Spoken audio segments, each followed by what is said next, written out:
Hola, en la clase del día de hoy vamos a hablar de los estudios de conducción nerviosa. Vamos a hablar de neuroconducción motora y sensitiva. Hay otras técnicas de neuroconducción que se verán en clases subsiguientes, como son las respuestas tardías o los parámetros de estimulación repetitiva.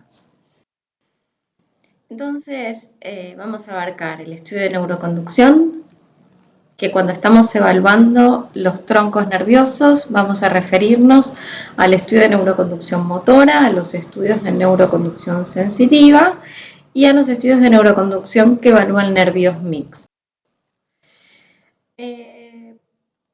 Para abordar un estudio de conducción nerviosa en un paciente hay que tener en claro cuál es el principio técnico.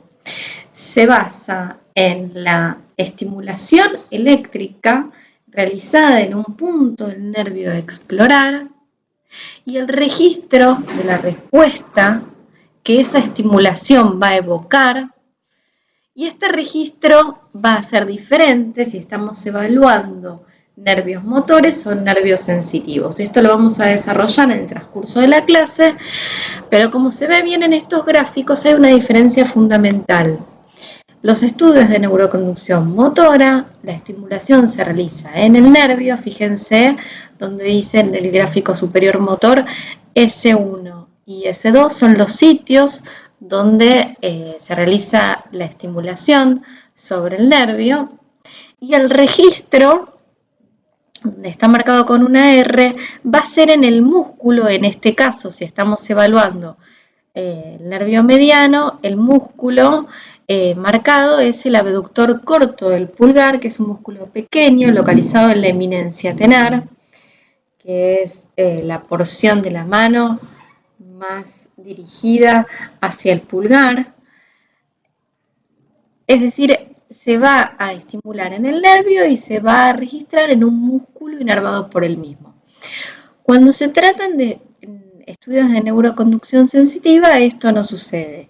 El estímulo ocurre en puntos en el nervio, otra vez lo tienen marcado como S1 y S2 en el gráfico de abajo, pero el registro lo vamos a obtener desde otra área del mismo nervio donde se propague el estímulo que fue realizado en otra localización. Vamos igual a desarrollarlo en los próximos minutos y asumo que va a quedar más claro. Volvemos al estimulador. En el gráfico de arriba tienen una foto de un estudio de conducción motora. Yo veo cómo están localizados en los electrodos y el estimulador, y estoy viendo que se trata de una neuroconducción en el nervio cubital. Está localizado el estimulador hacia el área cubital en la muñeca, buscando estimular un punto en el trayecto de este nervio, y los electrodos de registro, que son electrodos de copa, están localizados sobre el músculo abductor o abductor del meñique o abductor del quinto dedo, que es un músculo inervado por este mismo nervio que estamos estimulando. La estimulación es bipolar, es decir, tiene dos electrodos, que son esas dos ramas que se ven colocadas en el estimulador.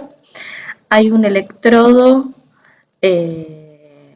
uno de estos dos electrodos es el activo, el cátodo, que es el que tiene que estar dirigido hacia el electrodo activo de registro, y hay un segundo electrodo que es el ánodo, que actúa como hiperpolarizante. Nosotros hablamos brevemente en la clase anterior de qué implica un potencial de acción. Esto es lo que se pone en juego cuando uno dice que estimula el nervio. El estimulador lo que hace es enviar un estímulo eléctrico sobre el nervio a estimular.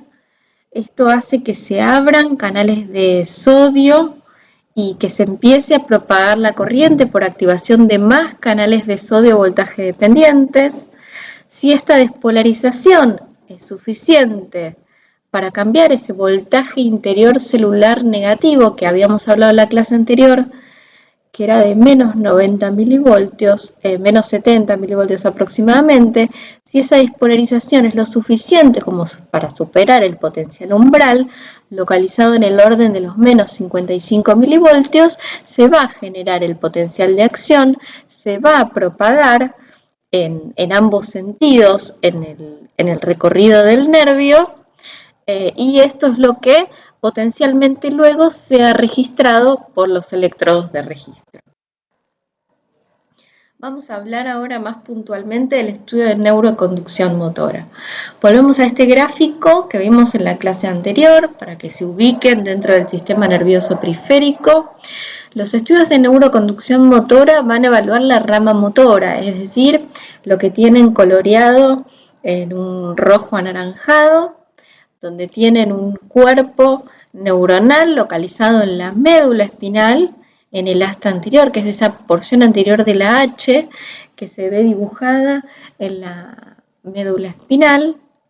Estas prolongaciones motoras son neuronas motoras, van a seguir un recorrido a partir de raíces nerviosas, plexos, nervios, y van a contactar con el músculo. Es a esta vía motora que evalúan los estudios de neuroconducción motora.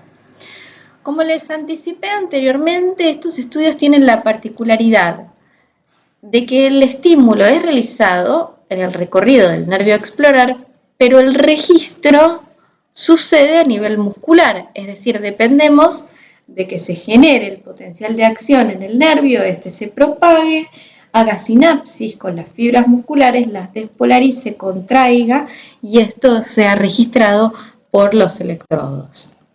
Esta característica, que como ya anticipamos es diferente de otros estudios de neuroconducción, tiene ventajas y desventajas. Las ventajas tienen que ver por un lado con la magnificación, son respuestas mucho más grandes, mucho mejores de evidenciar técnicamente, morfológicamente. Es una respuesta medida en milivoltios, de mucha mayor amplitud. Pero tiene desventajas también. ¿Qué desventajas tiene? Que la respuesta, cuando es evaluada en el registro muscular, no solamente nos está hablando de lo que sucede a nivel del recorrido del nervio, sino que hasta llegar al músculo necesita atravesar otras estructuras, como la placa neuromuscular, este contacto entre el nervio y el músculo, y la despolarización a nivel de la fibra muscular. O sea que eventualmente afectaciones del nervio, de la placa neuromuscular, podrían generar alteración en la evaluación de la neuroconducción motora. No habla exclusivamente del nervio, como sí ocurre en los estudios de neuroconducción sensitiva.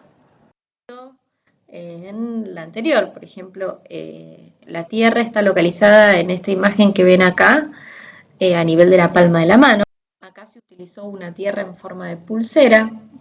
Tienen dos electrodos de registro en forma de copa que están localizados sobre el abductor corto del pulgar, que es el músculo que en general se utiliza para registrar la actividad del nervio mediano, y allí es donde uno ve que está localizado el estimulador, o sea, a nivel medial en la muñeca. Al lado tenemos otra imagen similar a la que les conté anteriormente, donde se trata de una evaluación del nervio cubital. Otra vez tenemos una tierra pulsera. Los registros están localizados en la porción cubital de la mano, es decir, localizados en el vientre, el activo del abductor del meñique, y la estimulación en el área cubital de la muñeca.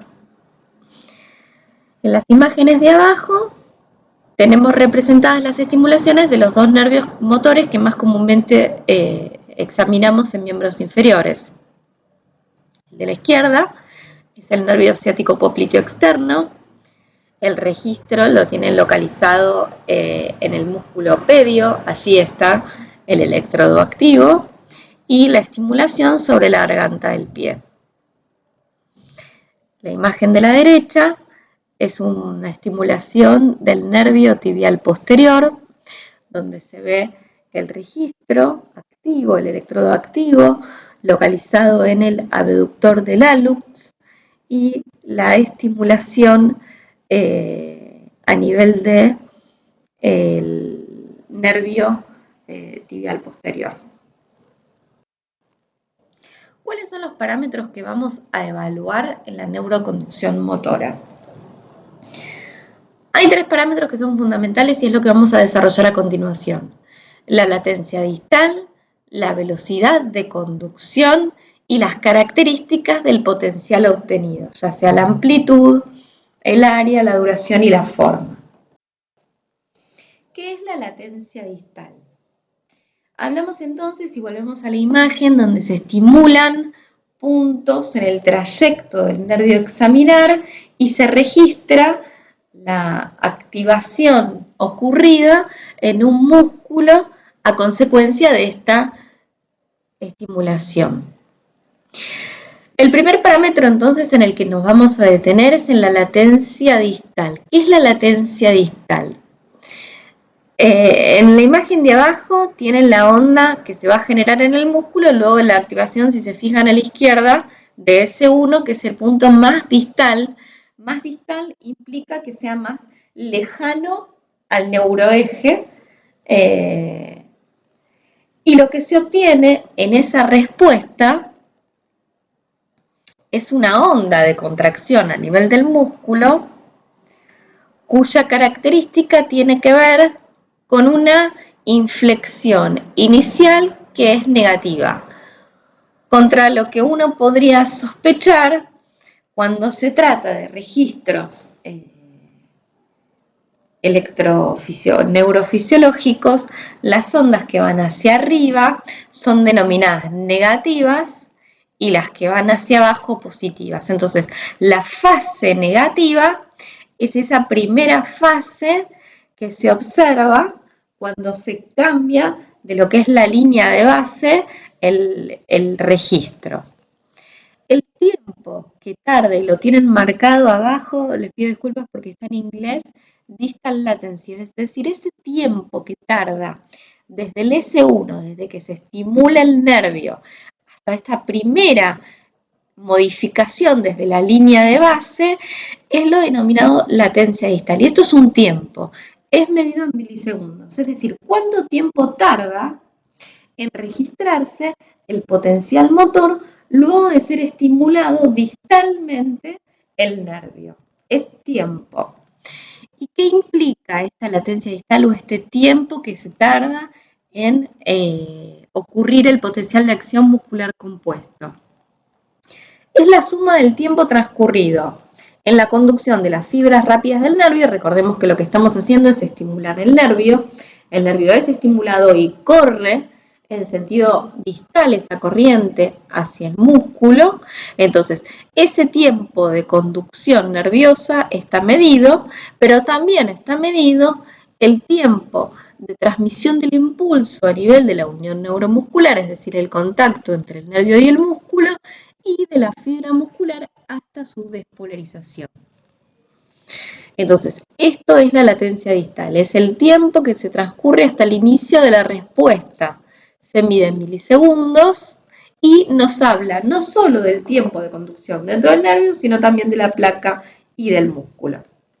Hay otro parámetro que es la latencia proximal, que es la que se obtiene luego de una estimulación más proximal en el nervio, es lo que acá ven abajo como S2. Y en realidad no es tan importante el valor absoluto de latencia proximal. Cuando uno está haciendo un estudio de conducción nerviosa no nos interesa tanto saber cuál es la latencia proximal, porque si bien está bastante establecido el sitio de determinación de la estimulación distal, a nivel proximal hay muchos trayectos en el nervio donde potencialmente podrían ser estimulados y también va a depender de otras cosas como la longitud del miembro del paciente. Entonces, como valor absoluto, la latencia proximal no nos dice mucho, pero es importante tener otro punto de registro a nivel del nervio para calcular lo que vamos a ver a continuación, que es la velocidad de conducción. ¿Está bien? Entonces, en cuanto a latencias, nos interesa particularmente la latencia distal, esta porción distal de estimulación del nervio, y la latencia proximal, que la van a ver escrita en los informes de electromiografía, pero que fundamentalmente tiene la utilidad de permitirnos calcular la velocidad. Pasamos a este otro parámetro que es muy importante, que es la velocidad de conducción motora. Como les anticipaba, para poder calcular la velocidad, es importante estimular al menos 2 puntos en el nervio motor. Si nos acordamos allá por física en la escuela, la velocidad no es más que distancia sobre tiempo. Y eso es lo que, la manera de calcular la velocidad de conducción. Si se fijan abajo de todo, otra vez está en inglés, nuevamente pido disculpas, la velocidad de conducción motora es distancia, es la distancia, o sea que es muy importante medir con 1 centímetro la distancia entre el lugar donde se estimuló el punto 1 y el lugar donde se estimuló el punto 2, determinar esa distancia en centímetros, en milímetros, y dividirla por la diferencia de las latencias, es decir, la latencia proximal menos la latencia distal. Esa diferencia de latencias, lo que nos está hablando es el tiempo de conducción entre el estímulo 1 y el estímulo 2. Entonces, esta es la manera de calcular la velocidad de conducción. Habitualmente los programas de software de los estudios de neuroconducción nos permiten incluir la distancia medida y esto nos calcula automáticamente la velocidad de conducción. Es importante tener en cuenta entonces que lo que estamos refiriéndonos cuando evaluamos la velocidad de conducción es cuánto tarda el estímulo en transcurrir entre los 2 estímulos que se seleccionaron para ser evaluados. En este caso, sí, el tramo de velocidad de conducción se refiere a la conducción del nervio entre el lugar donde se estimuló 1 y el lugar donde se estimuló 2. Entonces, en este caso, sí, no estamos valorando el tiempo que conduce a través de la placa, a través del músculo, porque no es de S1 en adelante, como era la latencia, sino es entre S1 y S2, o sea, se limita a evaluar la velocidad de conducción entre esos 2 puntos. Es muy importante entonces tener una correcta medición del trayecto, que tiene que acompañar el recorrido del nervio, en condiciones fisiológicas incluso. Por ejemplo, en el nervio mediano la manera de medirlo es con el brazo extendido, mientras que si estamos evaluando el nervio cubital, la manera correcta de medirlo es en 90 grados, porque es en esta disposición del miembro superior donde el nervio se encuentra completamente extendido. Ahora, esta velocidad de conducción puede ser medida en distintos trayectos del nervio. Entonces, si ven esta imagen que apareció ahora, hay una evaluación o una examinación de un nervio cubital donde aparece un S3, es decir, tienen un punto de estimulación distal, un punto de estimulación intermedio y un punto de estimulación más proximal.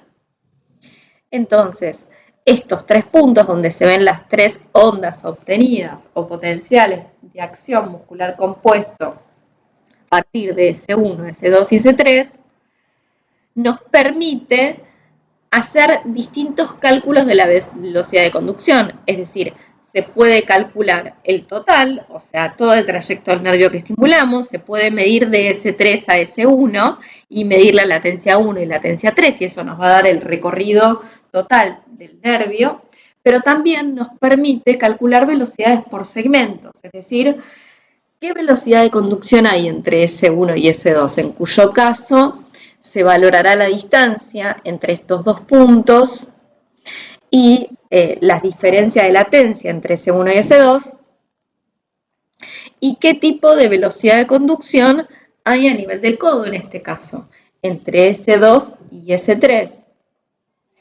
Y para eso vamos a medir la diferencia entre S2 y S3, o sea, la distancia y la diferencia de latencias para hacer el cálculo. Y esto es muy importante. porque en situaciones donde puede haber algún atrapamiento del nervio, a nivel del nervio cubital particularmente, es habitual que suceda un atrapamiento a nivel del codo. En el codo, el nervio cubital pasa por un canal que es bastante estrecho y determinada actividad manual o antecedentes de fractura que fueron estrechando más el canal, puede hacer que con el tiempo ocurra una lesión que inicialmente es de la cobertura inflamatoria desmielinizante del nervio. Y entonces, si uno se tomara el trabajo de medir la velocidad de conducción total del nervio, por ahí nos dice que está bajo y uno no tiene muy claro cuál es el problema. Ahora, esta evaluación diferencial de velocidades por segmentos nos puede hacer focalizar el trastorno en una región. Y si efectivamente este paciente tiene una afectación del nervio cubital a nivel del codo porque fue atrapado por este canal donde transcurre, podemos encontrar un retraso diferencial en la velocidad de conducción entre S2 y S3, siendo mucho más rápida a nivel de S1 y S2. Por ejemplo, si una velocidad de conducción normal es de 50 metros por segundo en el nervio cubital, a lo mejor este es el valor 50 que tenemos entre S1 y S2, pero vemos que entre S2 y S3 la velocidad es 42. Bueno, eso es sugestivo de que algo puede estar pasando en un segmento puntual de este nervio. Esta valoración por segmentos es importante que no sean segmentos menos de 10 centímetros porque esto genera dificultades técnicas. Bueno, pasamos al otro parámetro, ya nos metemos con la forma del potencial. El primero y el más importante es la amplitud. La amplitud es esta diferencia entre la línea de base y el máximo pico de la fase negativa, o sea, cuánto mide el potencial. Se mide, les decía, en los nervios motores en milivoltios. Y es un parámetro muy importante porque directamente está relacionado con el número de fibras despolarizadas, el número de fibras que en el nervio pueden ser efectivamente estimuladas, o sea que son funcionantes, y esa información llega al músculo. La amplitud nos habla directamente de las fibras indemnes a nivel del músculo. Entonces, es un parámetro que se afecta en las neuropatías o enfermedades del nervio, principalmente en aquellas axonales, es decir, donde se afectan las fibras propiamente dichas, no tanto la cubierta de mielina. Y entonces, como causas de amplitud reducida, tenemos lo que les estaba comentando, que se trata de una neuropatía más de predominio del axón o de las fibras, que haya un bloqueo de la conducción, esto se los voy a explicar a continuación, que haya alteraciones a nivel de la transmisión neuromuscular, o sea, enfermedades que no están localizadas en el nervio, sino en la placa neuromuscular, es decir, en el contacto entre el nervio y en el músculo, podrían generar disminución en la amplitud de los potenciales, o cuando se trata de una enfermedad del músculo también. Esto otra vez nos vuelve a hacer comprender que cuando uno hace un estudio de conducción motora, tenemos que asumir que no estamos evaluando solo el nervio, sino también la placa neuromuscular y el músculo. Además de la amplitud, se puede medir el área y se debe en determinadas situaciones medir el área.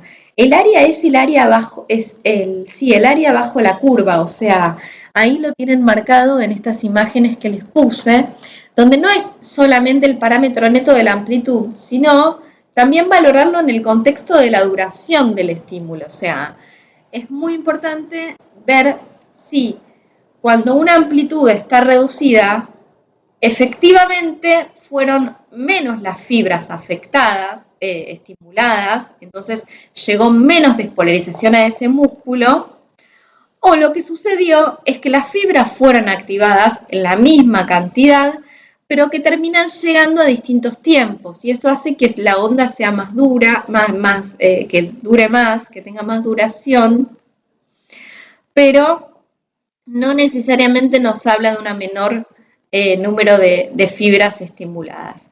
Entonces el área, vamos a ver cuando hablemos de situaciones patológicas o de neuroconducción en condiciones de enfermedad, es un parámetro importante a evaluar. En la clase de hoy nos vamos a limitar principalmente a los hallazgos normales en la neuroconducción. Entonces depende de la amplitud y de la duración. Y entonces no se va a expresar en milivoltios como la amplitud, sino en milivoltios por milisegundos. Vamos a ver que también es importante el área para evaluar cuando haya un bloqueo de conducción. Y yo les dije que esta clase era de neuroconducción normal, pero como ya es la segunda vez que les hablo de bloqueo, que es una situación patológica, se los comento rápidamente, porque si no, a lo mejor no terminen de entender lo que les quiero explicar. En el primer ejemplo, acá lo que tenemos es un registro de un nervio cubital, o sea, fíjense la R, está sobre el abductor del meñique, S distal y S proximal. Fíjense que hay una estrellita localizada en el nervio después de la estimulación del S más proximal, pero bastante antes del S más distal. O sea, ahí el nervio tiene un problema. Cuando nosotros en este paciente hacemos una estimulación distal, fíjense que la onda está normal, tiene una amplitud aceptable, una latencia que está bien. Ahora, en situaciones normales es el ejemplo de arriba, al estimular proximalmente, o sea, el S de arriba, uno encuentra que la onda proximal es normal, ese nervio está sano, fíjense, ahí tienen una latencia de 3 milisegundos, que es normal, una velocidad de conducción de 55, súper normal, está bien. Ahora, si efectivamente este paciente tiene un problema ahí más distal, o sea, más hacia la mano, desde la estimulación del punto más proximal, más hacia el neuroeje, lo que vamos a encontrar es que la estimulación distal nos lleva a una amplitud normal del potencial,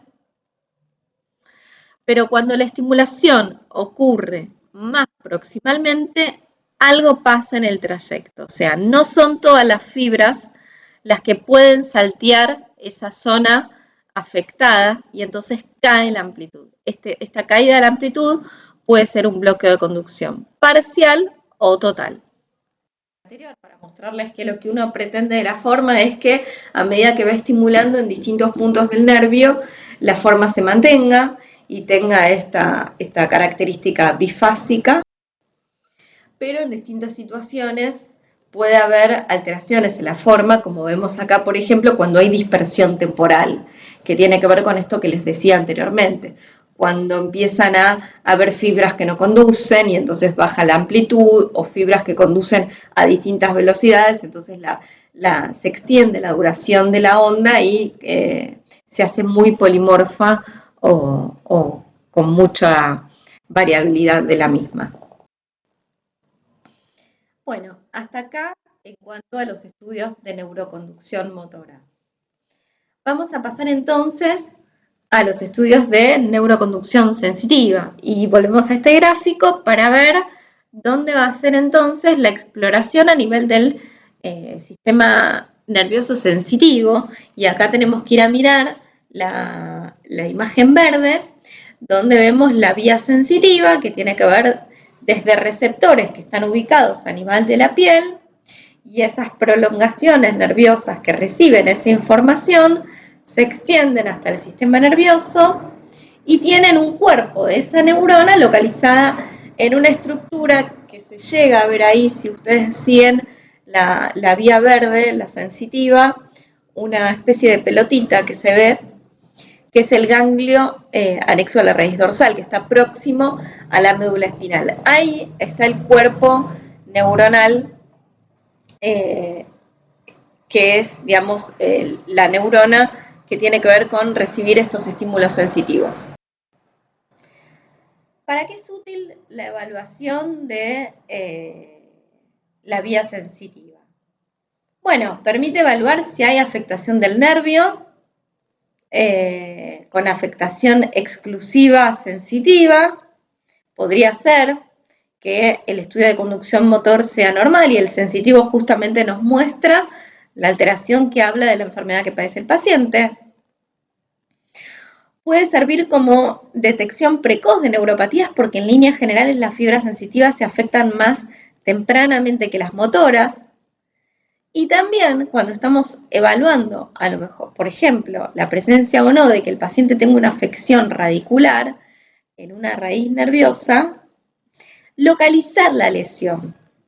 Si ustedes se fijan, en este dibujito tienen más claramente el cuerpo de esta neurona pseudo-unipolar, se llama, que es la neurona sensitiva, que está localizada allí en el ganglio anexo a la raíz dorsal, y ven que tiene una prolongación que va hacia la periferia, que recibe la información sensitiva desde la mano, y una prolongación que va hacia el neuroeje, que sigue el recorrido de la vía sensitiva, que va a terminar a nivel de la corteza cerebral. Todas aquellas afecciones en la vía sensitiva que sean distales, es decir, más hacia la periferia, hacia el registro del cuerpo neuronal, uno va a ver una afectación, una pérdida del potencial sensitivo, mientras que si la afección es proximal al cuerpo neuronal, como se mantiene toda la vía distal, la realidad es que los potenciales sensitivos en ese caso son normales. Entonces, más allá de esto, me interesa el concepto de que evaluar los potenciales sensitivos nos sirven en algunas situaciones para localizar dónde está ubicada la lesión. Y en cuanto a la evaluación de la neuroconducción sensitiva, hay dos cosas que son importantes. Hay una cosa que es clave que sepan, y es que este estudio puede ser ortodrómico o antidrómico. ¿Qué quiere decir? Que puede seguir el sentido de la corriente y ser ortodrómico, o ir contra la corriente y ser antidrómico.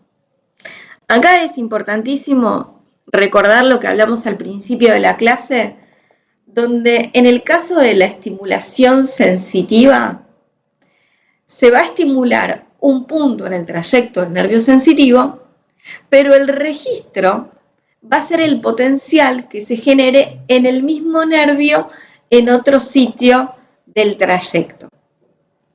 Se está registrando sobre el mismo nervio. Y cuando uno aplica un estímulo, es importante saber que esa corriente despolarizante va a correr en los dos sentidos. Va a ir hacia distal, pero también ese mismo estímulo, por propagación del potencial de acción, va a correr en sentido proximal.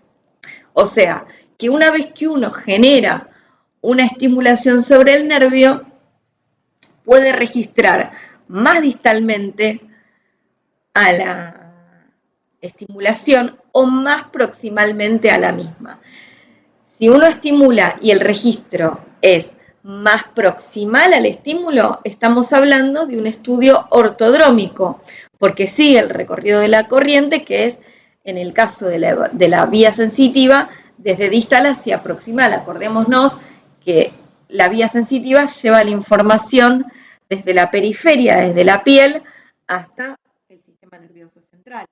Ese es el recorrido que sigue la corriente. Entonces, si la estimulación ocurre distalmente y el registro en el nervio es más proximal, hablamos de una corriente ortodrómica. Mientras que si lo que hacemos es lo inverso, o sea, se estimula un punto del nervio y se registra más distalmente a ese punto, estamos hablando de una evaluación antidrómica. Cualquiera de los dos métodos son válidos. Ahora vamos a mirar los dibujos para que termine de quedar claro. Fíjense, en el de abajo, cuando estamos evaluando el pie, ahí estamos evaluando una rama que se llama rama peronea superficial del ciático. Entonces, en la imagen que tienen más hacia la izquierda se ve cómo se estimula y se registra más distalmente. En este caso, la evaluación es antidrómica, o sea, es en contra de la corriente. Mientras que en la otra imagen están evaluando el mismo nervio, pero al revés. O sea, se está estimulando más distalmente y se está registrando más proximalmente. Los electrodos de registro, fíjense que son el activo, el A, y la R, la referencia, la G, que es el del medio, es la Tierra. Entonces, en este último caso, en el que pueden ver más hacia la derecha, se trata de una evaluación ortodrómica, o sea, que sigue el recorrido de la corriente. ¿Qué ventajas y desventajas? ¿Por qué uno priorizaría una técnica sobre la otra? La realidad es que las dos son igualmente válidas. En general, cuando son ortodrómicos y la estimulación es más distal, tiende a ser más molesto para el paciente y el potencial obtenido es de menor amplitud. Mientras que cuando se trata de la técnica antidrómica, es decir, en contra, hay que tener cuidado porque se pueden registrar no solo, o sea, uno pretende estimular el nervio sensitivo y registrar el mismo, pero la verdad es que los electrodos de registro también van a registrar si hay actividad muscular que es activada por ese nervio donde estamos estimulando. Entonces, podría ser que el potencial motor que se genere con la evaluación antidrómica enmascare u oculte el potencial sensitivo. Entonces, tendría que ser un cuidado que tenemos que tener, que los estímulos sean lo suficientemente poco intensos para que estimulen lo sensitivo y no sean enmascarados por la activación motora. Ojalá tengamos la oportunidad de tener un práctico para que estas cosas vayan quedando más claras.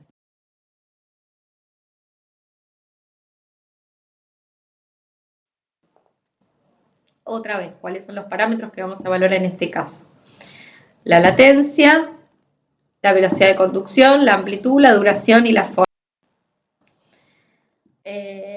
La latencia es el mismo concepto, es decir, vamos a medir el tiempo que transcurre hasta la fase negativa de la onda, es decir, cuánto tiempo tarda en obtenerse el potencial del nervio en este caso. Tengamos en cuenta que acá la latencia, a diferencia de lo que fue explorado en lo motor, nos habla únicamente del tiempo de conducción a nivel del nervio, porque se estimula el nervio, se registra en el nervio. Acuérdense que cuando hablamos de la neuroconducción motora, yo les conté que esto tenía que ver con no solo con la conducción en el nervio, sino también con la placa y el músculo. La velocidad de conducción, lo más habitual es que en este caso sí calculemos la velocidad de conducción a partir de un único punto de estimulación, es decir, si hacemos estímulos solamente en S1, lo que se hace es medir la distancia desde S1 hasta G1, que es el electrodo activo, y con esa distancia y el tiempo, o sea, la latencia, calculamos la velocidad de conducción. Algunos van a ver que a veces algunos autores no le dan mucha bolilla a la velocidad de conducción del nervio sensitivo, sino que a veces se usa mucho el parámetro de latencia distal. Lo que pasa que esto es de utilidad en la medida que esté estandarizada cuál es la distancia. O sea, si siempre yo tomo a 14 centímetros, bueno, me puedo tomar un valor de latencia que sé si es normal o anormal. Ahora, si un día lo tomo a 14, otro día 17, otro día 18, y bueno, la latencia va a variar, pero también varía la distancia. Eso se salva midiendo y haciendo la velocidad de conducción. Pero si uno se quiere fiar solo de la latencia, es muy importante mantener siempre la misma distancia. Bueno, la amplitud, acá se puede medir de dos formas, ya sea la amplitud de pico a pico o la amplitud hacia la fase negativa. Habitualmente se mide la amplitud hacia la fase negativa. Evalúa la indemnidad de las fibras sensitivas y cuando la velocidad de conducción es muy lenta, debajo de los 20 metros por segundo, no es posible de registrarse el potencial y por lo tanto la amplitud. La forma, en los potenciales sensitivos ocurre de forma mucho más marcada esto que les conté de la dispersión temporal, es decir, cómo a medida que nos alejamos del registro va perdiendo mucha amplitud el potencial sensitivo y en ocasiones es muy difícil de registrar. Incluso piensen que estimulaciones proximales a lo mejor es a nivel del codo o del brazo, donde una persona empieza a tener más tejido y si se trata de una beso va a ser muy difícil poder obtenerlo. Por eso en líneas generales la evaluación sensitiva se hace con un único punto de estimulación a nivel distal. Para terminar vamos a hablar de los estudios de neuroconducción mixtas. Los nervios muchas veces son mixtos, es decir, tienen fibras sensitivas y motoras. Entonces, cuando se habla de conducción a través de un nervio mixto, estamos hablando de conducción de neuroconducción mixta. De todas maneras, es importante tener en cuenta que el componente mayoritario de los nervios mixtos es sensitivo, entonces la verdad es que es pequeño y tiene amplitudes de nervios sensitivos más en el orden de los microvoltios, sino de milivoltios como en el caso motor. Es similar a la evaluación nerviosa sensitiva ortodrómica, es decir, siempre va en el sentido de la corriente, se estimula distalmente, se registra proximalmente. Y la respuesta que vamos a encontrar es la sumatoria de tanto de componente sensitivo como motor. Se registra en el mismo nervio, tanto por activación de fibras sensitivas como motoras.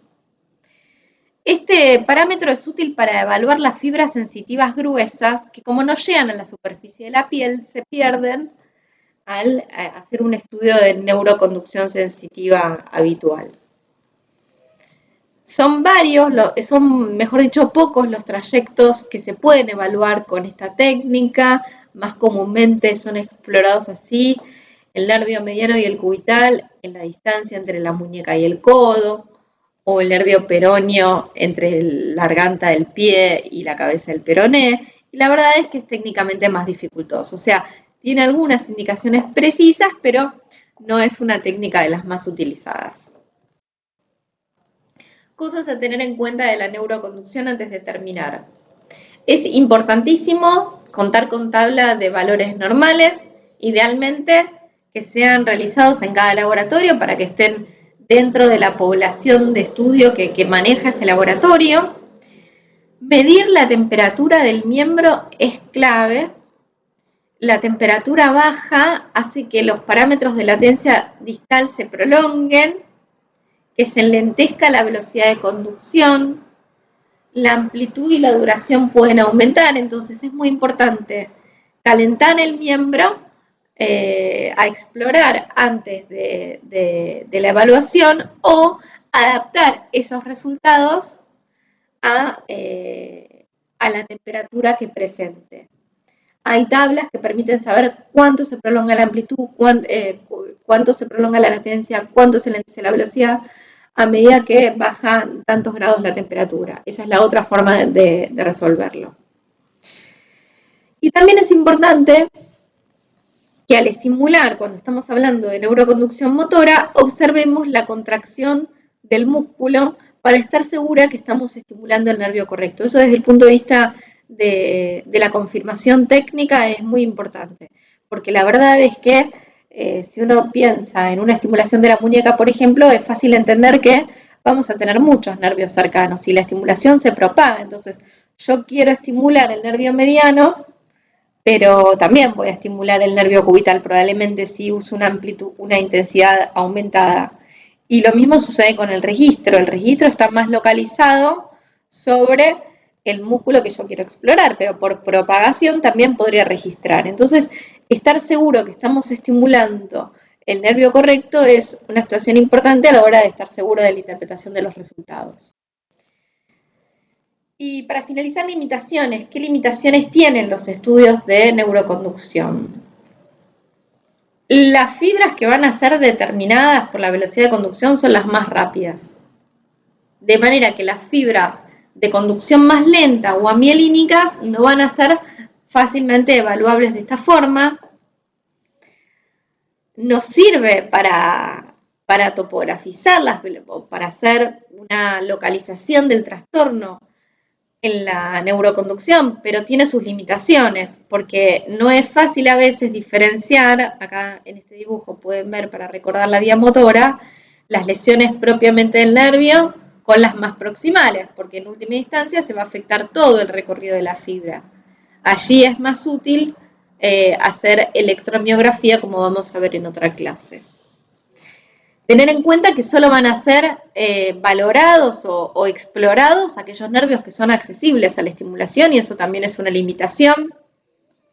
La más importante de todas, yo creo que es un estudio que es técnicamente muy desagradable y hay pacientes que no lo toleran o pacientes que lo toleran parcialmente, y esto hace que técnicamente se complique la interpretación de los resultados, si el paciente se mueve, no se relaja, etcétera. Y tener en cuenta esto, que el resultado final depende de un montón de factores. Entonces, hay que ser muy cuidadoso con esos factores que ya sean técnicos o del paciente. Entonces, es otra vez volviendo a la primera clase, es muy importante que uno se figure una hipótesis diagnóstica de qué tiene este paciente para poder poner estos resultados en el contexto y cuestionarnos aquellas cosas que aparezcan que nos llamen la atención y nos haga repetir alguna estimulación. Bueno, hasta acá con esta clase. Espero que hayan entendido y si no me dejarán preguntas a través de los docentes. Para terminar, les dejo una actividad. Me interesaría que remarquen qué diferencias se encuentran entre los estudios de conducción motora y sensitiva y cuáles son los parámetros que evaluamos en cada caso. Muy bien, muchas gracias.